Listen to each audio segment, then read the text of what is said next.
What do you believe the battlefield conditions were like during World War I?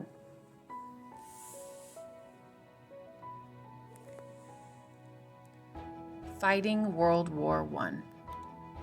Describe the conditions on the war front for soldiers, including the Battle of Verdun.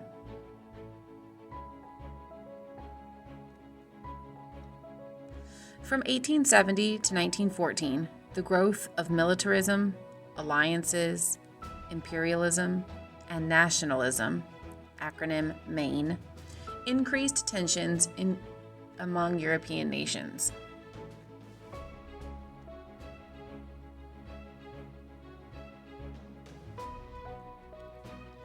Nationalism among Slavs in the Balkans led to the assassination of Archduke Franz Ferdinand in 1914.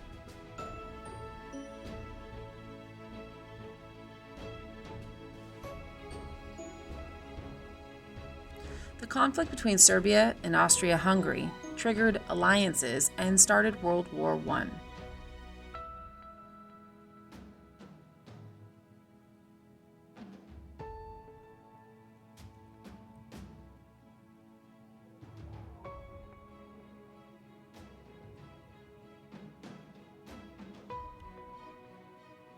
This is what Europe looked like before the war.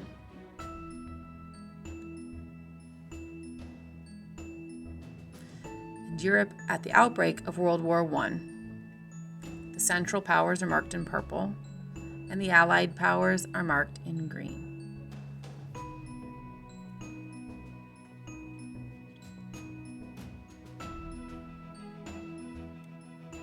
When the war began in August 1914, Europeans were enthusiastic about fighting.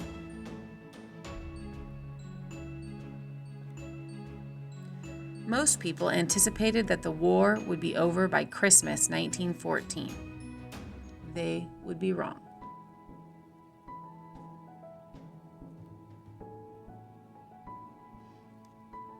When the war began, Germany's biggest problem was the potential of fighting on two fronts. Germany's solution was the Schlieffen Plan, which involved quickly defeating France in the west,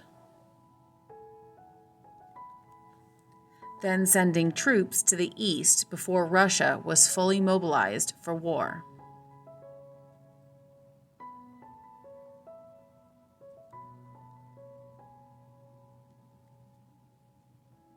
The Schlieffen Plan seemed to be working when the German army marched through Belgium and France within miles of Paris.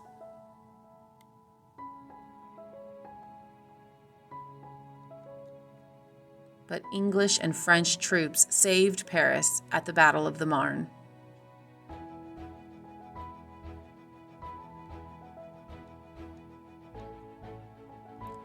Meanwhile, Russia mobilized faster than expected, so Germany had to divert troops from France.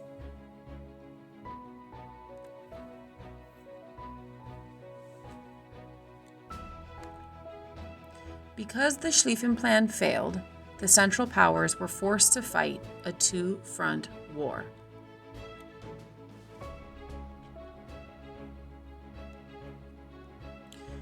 The fighting between Germany and France was known as the Western Front.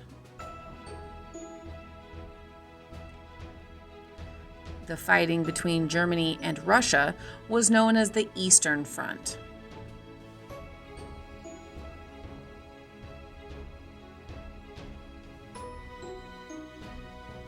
By 1915, the war settled into a stalemate as each side fortified their positions with trenches.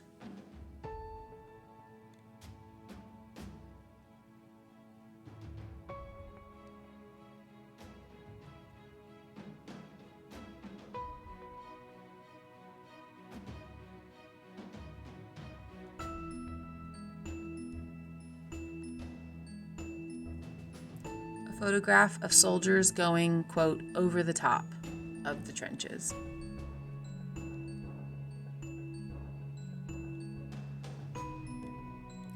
The soldiers had very little decent food, and what food they had was often attacked by rats. These rats were the size of small rabbits and badgers because they had fed on the decomposing bodies of dead soldiers.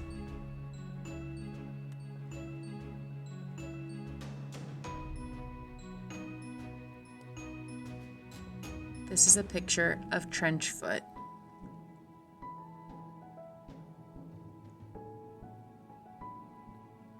New weapons were invented to try to gain an advantage and win the war, such as machine guns.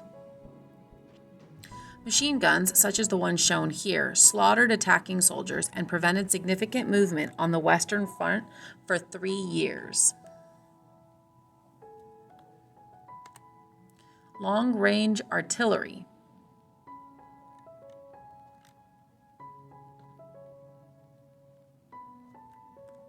Tanks.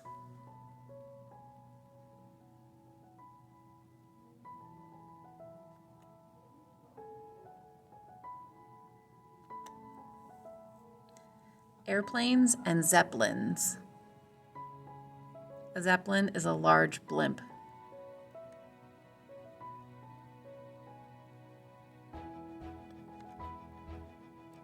Flamethrowers and grenade launchers.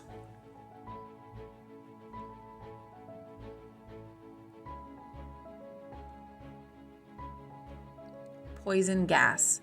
Both sides used poison gases that burned eyes, skin, and lungs and killed thousands of troops. After the war, most countries agreed to ban chemical warfare.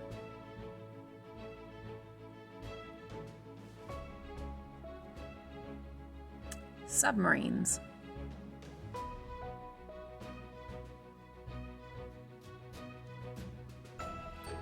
The new weapons of war. Recap. Poison gas, machine gun, tanks, submarines.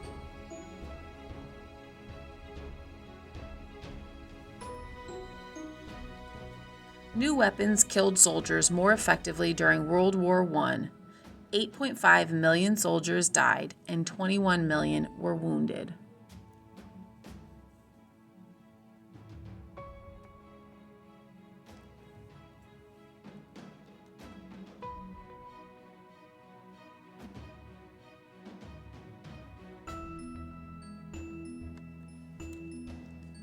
Fighting on the Western Front slowed to a stalemate as neither side could gain an advantage.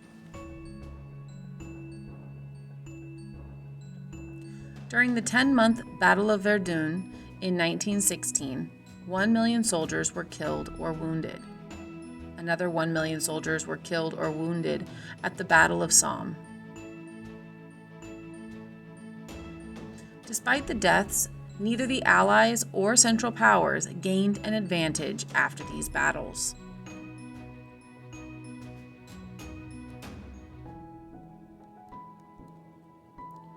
On the Eastern Front, the Russian army was struggling to hold on against the German military.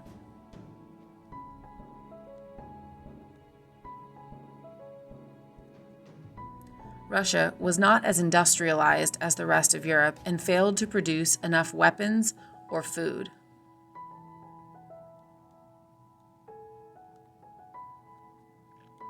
Millions of Russian soldiers and civilians died during the war.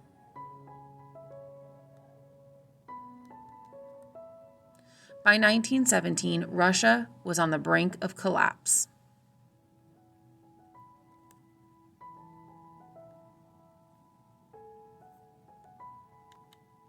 The stalemate on the Western and Eastern fronts turned World War I into a war of attrition, where each side tried to outproduce and outlast the enemy.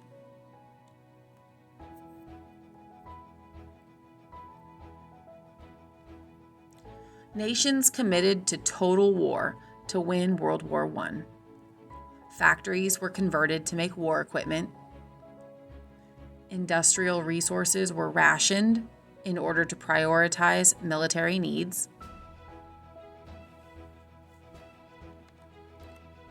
Governments used conscription to draft civilians into the military.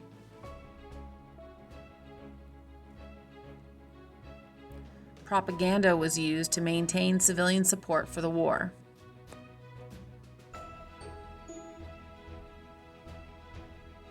oversea colonies were used to gain resources or additional soldiers.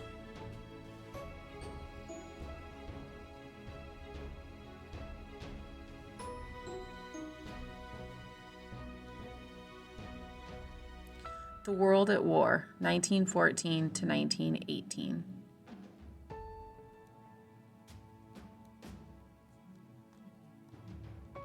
Turkish Cavalry.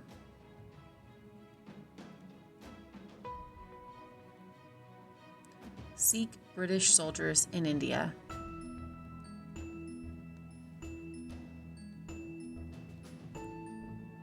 Chinese soldiers.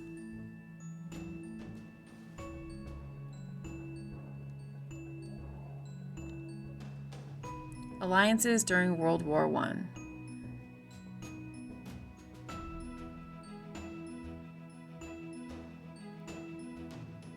To keep Germany from trading with other nations, Britain used its navy to blockade Europe.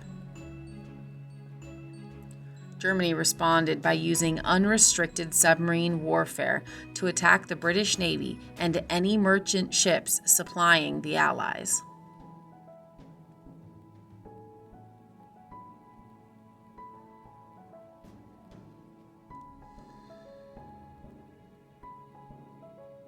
Ships sunk by U-boats from September 1916 to April 1917, represented by dots in the ocean. German U-boat attacks played a role in bringing the USA into World War I.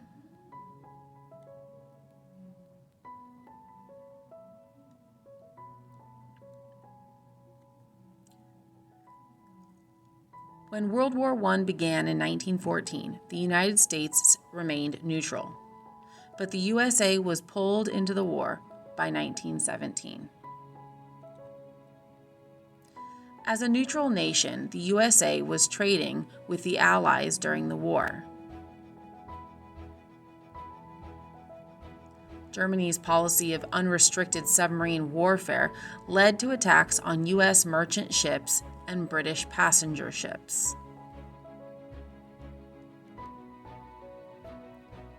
President Woodrow Wilson demanded freedom of the seas, but Germany refused.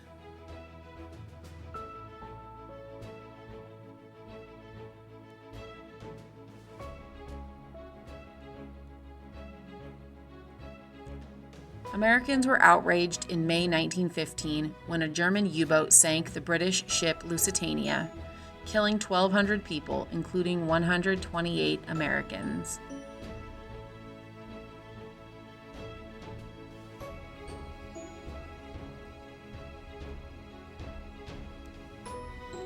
America's anger with Germany increased in 1917 after the discovery of the Zimmermann telegram. Germany knew that U-boat attacks would eventually bring the USA into war.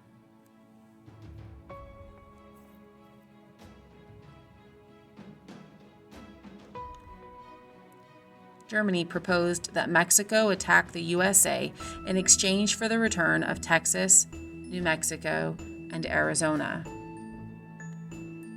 Americans were outraged when they learned of this telegram.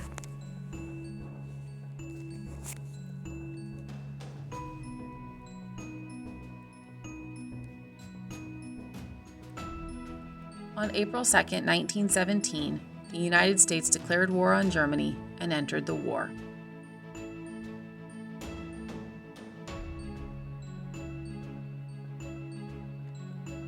The arrival of millions of American soldiers in 1918 gave a boost to the Allies.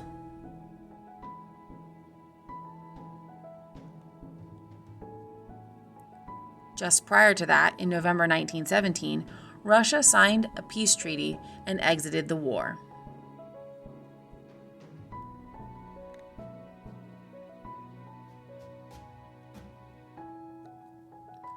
By 1918, the Central Powers were running out of supplies and tried a massive attack in France. But the Allies halted the attack and pushed back.